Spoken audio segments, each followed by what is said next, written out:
Hey everyone, welcome to My Shadow, an animated explainer. Today we're exploring a classic, super imaginative poem by Robert Louis Stevenson. But, we're going to do it with a really fun twist. We're looking at our silent, sneaky, tag-along friends that follow us absolutely everywhere we go. Are you ready for some cartoonish mystery and, well, some really cool science? Let's get into it.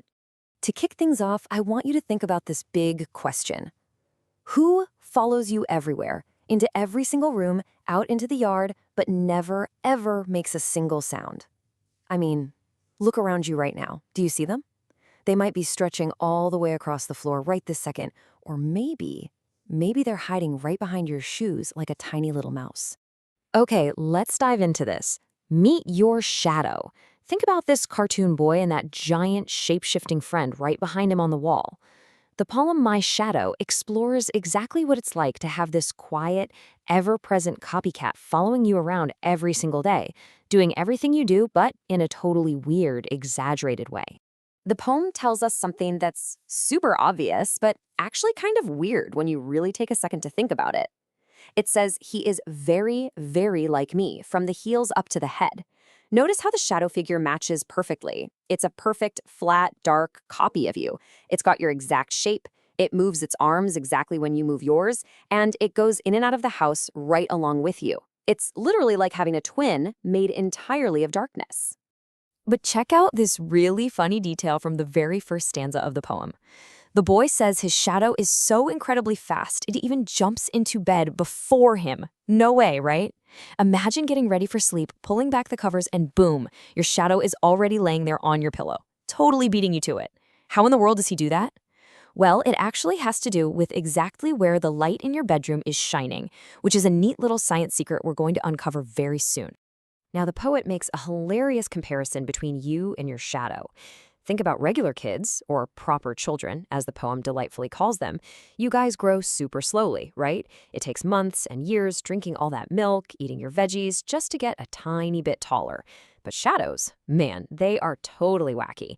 They grow in funny, unpredictable ways, instantly shape-shifting from a tiny speck to a towering giant in literally a fraction of a second. Just listen to how the poem describes this wild, sudden growing. It says, "For he sometimes shoots up taller like an India rubber ball." Watch how that bounces. Imagine your shadow just springing up, boing, and hitting the ceiling as fast as a bouncing ball. It doesn't take years to grow, it just whooshes right up the wall in a flash. Now, in case you're wondering what an India rubber ball is, it's just an old school word for a super bouncy toy ball. Back in the day, way before all the crazy high-tech toys we have now, these were some of the absolute highest bouncing toys around.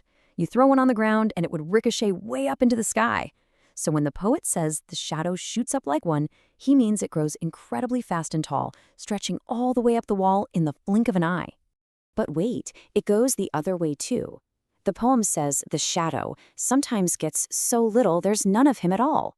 And this brilliantly illustrates just how magical shadows can feel.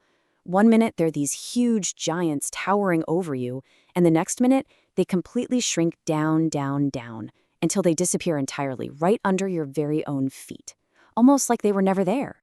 So we've talked about the poem's magic, right? But why does the shadow actually change its size like that? Well, it's not magic at all, my friends. Let's solve this cartoonish mystery by checking the science with a really cool warm-up activity from our source material. Okay, here is a fantastic interactive experiment you can actually do right in your own room to figure this out.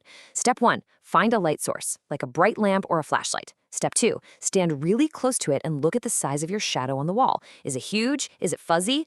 Then, step 3, slowly move farther away from the light and watch closely how your shadow changes. It's seriously like you have a superpower controlling the darkness. So here is the absolutely crucial shadow secret. Your distance from the light source is everything. If you move closer to the light or farther away from it, your shadow will either stretch out like that bouncy rubber ball or shrink down to almost nothing.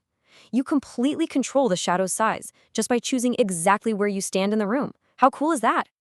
Because of these cool science rules, the shadow does some pretty weird things. The boy in the poem actually gets a little annoyed and says he hasn't got a notion of how children ought to play.